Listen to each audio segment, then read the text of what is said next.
day, then another, and when the week passed, she thought that he could have probably moved somewhere else, and they will never see each other again.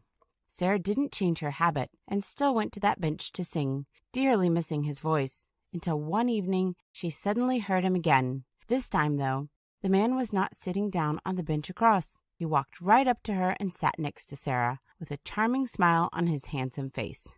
They finished the song together, and he finally greeted her.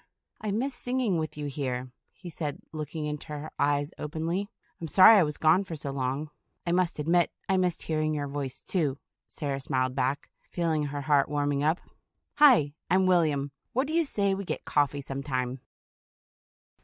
Whatever may be happening in the world around, there is always a place where anyone can feel calm and safe. Many people forget all about it, cooped up in their offices and homes, weighed down by the stresses and troubles that surround them every day. But it's so easy to get out and spend some time in nature, enjoying a breath of fresh air, the songs of birds, or the whispers of the wind, trapped between the leaves high up on the branches of trees. It doesn't even have to be a wild, untamed piece of nature that's never near for the people living in cities. It can be a park or a garden where everything else melts away, allowing the calm silence to take hold of the soul, soothing any tension and aching that may be inside. And it's always there, within reach for anyone who can open his or her eyes to the beauty of the world and see everything nature can offer. All a person can do is open the mind to see the beauty and dancing that nature offers freely.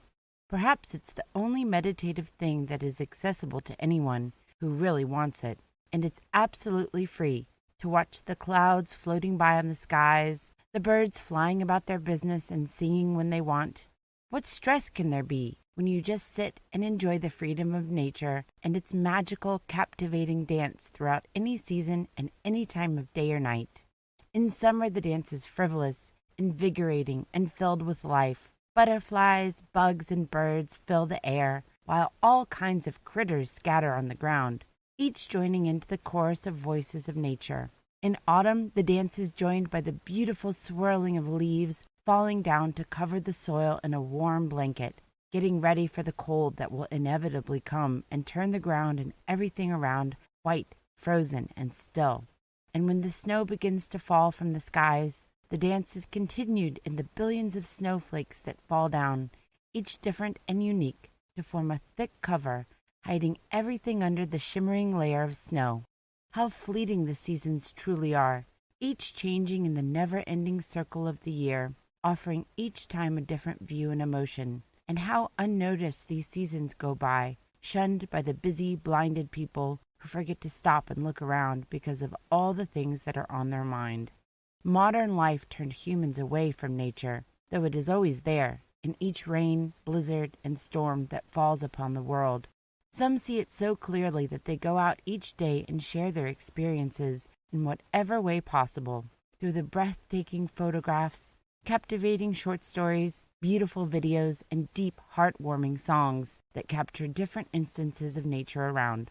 But so many people keep themselves distant and pretending that all they could see of this beauty are those little pieces offered by the creative minds of others, though all they should do is step aside from their smartphones and laptops to the outside and into the outdoors, where they could not only see, but also touch and feel the air and scents nature is filled with.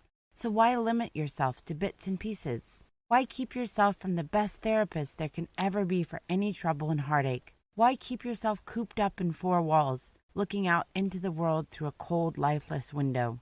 Find some time, even if it's an hour, to step out and set your mind at ease outside, among the wind, grass, leaves, and songs that are woven together into a wholesome fabric we call Mother Nature. Take a walk, go jogging in the park, cycling, or even just sitting on a bench reading a book. It doesn't matter what you will be doing, if you'll be outside in the air and song nature offers freely. This eternal dance of nature can help in so many ways and with so many things. All you have to do is reach out and touch it. A million things might be troubling the mind, but nature can wave it all away, offering a healing and warm touch of the sun, the tranquil spatter of raindrops on the ground, the whispers of the wind, or the overwhelming silence of the heavy snowfall.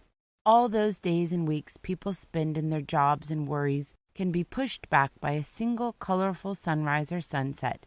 And if you look up at the night sky and realize how many stars and planets are dancing far away, any trouble and problem might become small and unimportant in the grand scheme of things, where everything dances, following its own melody and tempo. So let the problems go and breathe in some fresh air, melting in the moment of unity with the world and not fighting it. That's why it's so important to let your mind rest sometimes and allow yourself to silence the thoughts in your head. And you never have to wait for a vacation to escape from everything that's bothering your weary soul. Make a habit to give yourself some healing time each day or night, even if it's just a short walk, a few minutes spent watching the stars above your head, drinking a cup of tea in the garden. Perhaps the dance of nature you'll let into your life will help your soul to recuperate from the stresses or even make you want to start creating. Maybe you'll even find yourself wishing to join in and dance. The day was bustling with hundreds of people running about their lives, preparing everything for the jousting tournament that was about to be held to celebrate the end of harvest. Elia watched men and women setting up tents and vendor stalls, filling the field with a chorus of voices. The young elf smiled under his hood, realizing how much fun the evening celebrations can be with such an abundance of food and drinks. Someone almost hit him, but the nimble elf swiftly stepped aside, letting a bulky man pass with his heavy load of crates, filled to the brim with various goods. Being a bard, Elia loved to visit other cities, and especially so during feasts, festivals, and jousting tournaments. He never stopped in one place for too long, finding the excitement of the road ahead more invigorating than the sad existence of a bard stuck in one place under the employ of some rich lord or lady. The elf headed towards the jousting ground, already knowing how much fun he would have and how many new songs he would be able to write when the jousting had concluded. But before the tournament was due to start, Elia had to check the seats and grounds for a perfect place to see everything. He always searched for a good seat or corner, where he would see the festivities among the people, though. He was an elf. He wasn't very tall, and this was more of a bother in his life. Firstly, he was never taken seriously, as he looked much younger than he was. And secondly, no one really believed he was a purebred elf, which sometimes led to confrontations with tavern brawlers. Fortunately, he managed to avoid most confrontations, either by running or losing his pursuers in the crowd. At the moment, as he was glancing about the fantastic jousting grounds, he noticed a very thin, almost starved girl. She looked about 15 years of age, already had a number of scars on her arms and face, as if she wasn't treated well since early childhood. She wasn't bothering the people who were finishing up preparations, hanging the flags and flowers and brushing away the dust and dirt from benches and stages. Instead, she was just watching the birds flying about over her head. It was a strange sight for such a place. If someone wasn't working, they usually went away to get some rest elsewhere, and this girl was openly slacking off and no one even approached her.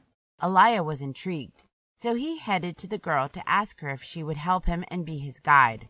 Perhaps she would be able to tell him which tavern or inn might still have a place to spend the night. As he approached her, he noticed that she didn't even look at him, too deep in her thoughts. He studied her face and realized that if not for the scar running across her lips and cheek, she would have been a very beautiful young woman. "Excuse me," Elia called out, and the girl flinched, glancing at him with a surprised look in her golden eyes. For a second, the elf even forgot what he wanted to ask her, lost in the captivating beauty of her gaze. "Hi, might I bother you for a couple of minutes? Perhaps you can help me." The girl glanced around and frowned. "Why are you talking to me? You seem to be the nicest person who's not busy." Elia smiled, charmed by her beautiful eyes. "You're not from around here, are you?" The girl sighed. "You shouldn't be talking to a cursed one." Elia tilted his head, unfamiliar by anything of the sort. "Cursed one? I'm a daughter of a necromancer. I'm a cursed one, so don't speak to me, unless you want to be cursed as well." The girl waved aside, and when Elia looked that way, he noticed a couple of servants whispering, watching him speaking to the girl. "Then why are you staying in this Sorry excuse for a city, the elf smiled. The girl chuckled, then burst out laughing. She took her time calming down before answering. And where would I go, elf? At least here I can steal enough food, because people ignore me most of the time and don't want to do anything with me. Anywhere. There are so many places where no one would even know who you are. For a moment the girl froze, as if thinking about his words, then smiled. True, but I'd have to get there somehow, and I don't have any money. So, I'm a bard. We rarely have coin in our purse. Elijah took his lute and ran his long fingers over the strings, making a short toot. But it never stops me from traveling. You're an interesting young elf. Let's make a deal. You help me find a place to rest my weary head for a few nights, and when the tournament is over, you can come with me and I'll take you anywhere you want. Elijah bowed to her. Allow me to introduce myself. Elijah Nightingale. You can call me Ellie. Ethel, the girl nodded in return. Well, Ethel, how about it? Will you be my guide in this foul place? The girl chuckled and agreed. For the next few days she showed him all around the city and entertained him with the stories he wouldn't have